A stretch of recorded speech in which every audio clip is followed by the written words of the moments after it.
we jump into this leg workout, we need to talk a little bit about our style of training here at Iyengar and leg anatomy. So we use a conjugated approach to train our adults and our athletes, which means you target multiple aspects in one workout: power, strength, hypertrophy, stability, endurance, all in the same workout. The benefit of that is that you get exposed to a lot of different stimuli, your body adapts quickly, you build a better physique, become a better athlete, and so on. So talking about leg anatomy, I see all the time on Instagram, people will say, here's a workout to target your inner thigh, your side butt, your front thigh, back thigh, but they don't really tell you what muscles make up that part of the body, how the exercises target that muscle, what the function of the muscle is. So we're going to do a little bit of general anatomy and explain to you those muscles. The leg is made up of a lot of different muscles. You'll hear people say thigh, inner thigh, butt, side butt, but they don't exactly tell you which muscles those are. So starting with the front of the thigh, the quad. The quad is made up of 4 muscles. It's called a quadricep. You've got the vastus lateralis on the outside, the vastus medialis on the inside, the vastus intermedius, which runs down the middle, and the rectus femoris, which runs over top and connects to the knee. It runs from the hip, the anterior superior iliac crest, all the way down to the tibia. So that's the quad. It's responsible for extending the knee and flexing the hip. Moving on to the back of the thigh, or the hamstring. It's a very common term. I pulled my hamstring. What are the hamstrings? They're multiple muscles. You've got the biceps femoris running along the outside of the back of the leg. There's the long head and the short head. You've got 2 muscles running down the inside of the back of the leg called the semimembranosus and semitendinosus. All 4 of those muscles connect to the knee on the medial side and the lateral side. You can technically consider the biceps femoris one muscle, even though there's 2 separate heads, the long head and the short head. The hamstrings, all 4 of those, are responsible for flexing the knee, bringing your heel to your butt, and extending the hip, pulling your leg into hip extension. So moving on from there, we have the inner thigh, or the adductors. Adduction means bringing your limb closer to the midline of your body. So your adductors are comprised of 5 different muscles. Knowing these muscles really doesn't change your workout, but it does give you a little better insight into what you're targeting and how you can do the exercises to better build your adductors. So starting off, you have the pectineus, the adductor brevis and adductor longus, the adductor magnus, which is the biggest adductor and responsible for most of the adduction in your leg, and the gracilis, which is a long skinny muscle that runs from your groin down to the knee. Moving on to the glutes, or you could call them abductors, which means moving a limb away from the midline of the body. They're also responsible for external rotation, which means rotating your limb outward, and they're responsible for hip extension, so bringing your leg back behind your body. And there's multiple muscles that are responsible for those movements, but the glutes themselves are the glute maximus, the glute medius, the glute minimus, and then you could lump in the tensor fasciae lata in there as well, which is this little tiny muscle on the side of your butt. Most people consider that your side butt. That's responsible for just strict abduction, and it connects into your IT band, which oftentimes gets very sore and tight when you don't mobilize properly before your workout. And finally, if moving down to the lower leg, you've got the calves. Most people think they're just one muscle and they'll just go on the calf raise machine and pump out 100 reps. But the calves actually have 2 very important muscles: the gastrocnemius, which is the higher muscle. It has 2 heads. It's responsible for more fast twitch movement, explosion, so jumping, sprinting, and the soleus, which is a flatter muscle, which is deeper than the gastrocnemius. It's behind it, so from the outside, if you're looking at the back of the person, gastrocnemius is the one you can see, the soleus is up underneath, and that is responsible for more slower twitched movements, like a calf raise. So it's very important to understand the difference between the two. The gastrocnemius actually attaches up on your femur, which is your upper thigh bone, and helps flex the knee, so bring your heel to your butt. So when you're doing strict calf raises standing up, you're targeting mostly the gastrocnemius, and then when you put your leg into flexion and do a seated calf raise, it inhibits the gastrocnemius and you target more of the soleus. So you'll get a wider calf doing seated calf raises versus standing calf raises. You'll get a bulgier calf coming out farther by targeting the gastrocnemius.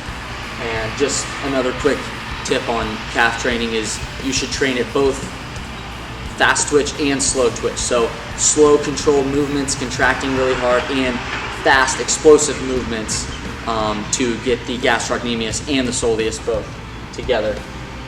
So that's a quick general anatomy lesson. It's very important to know all the muscles in the legs before you just go hit a leg workout, because oftentimes people will overtrain certain muscles, undertrain the others, and become disproportionate, be more quad dominant, less hamstring dominant, have underactive glutes because they're using their hamstrings more than their glutes. We got a truck in the background affecting our video.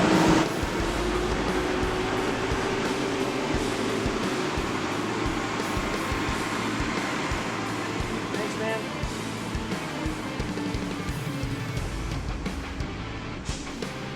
One last thing, the hip flexor is comprised of the psoas and the iliacus, which is above the hip, and as it passes underneath your inguinal ligament, it becomes the iliopsoas muscle. This muscle can get overtrained and irritated if you're doing a lot of squats with improper form, you're not activating your glutes enough during your squat, and oftentimes people will complain of hip pain because they have pulled hip flexors. If their rectus femoris isn't doing most of the work, their hip flexor is taking over, you'll get irritated. Finally, the moment you've all been waiting for, the workout. So, this is our full conjugated leg workout, Iyengar style. Well, actually it's Coach Lawson style, because it's a little bit more bodybuilding than it is athletic training, but I still incorporate power movements, athletic movements, Olympic lifts. I still try to do it all. Even though I'm not currently playing a sport, I'm still an athlete and I still love training that way. So we start off with a squat clean. Now technically it's just a full clean from the ground. It's an Olympic lift called a clean, but I like to call it a squat clean because I'm going into a full front squat. And this is 5 sets of 2 because it's relatively heavy weight. It's our quality movement of the workout, so we want to focus on quality first when we're not fatigued, when we have all of our ATP in the tank. So we're doing 2 reps for quality. It's going to be heavy. This is considered our max power movement. We're going to do 5 sets of 2 of that, resting to complete recovery so we can perform them perfectly, proper grammar today. Exercise 2, the overhead squat, barbell overhead squat. This is moving into our strength movement. It's 4 sets of 5. So it's still low rep, we're focusing on strength, moving heavy weight, but the overhead squat is much harder than the back squat and the front squat because you have that instability of the barbell being overhead. We added that extra instability into this movement because we're already squatting heavy weight in the squat clean.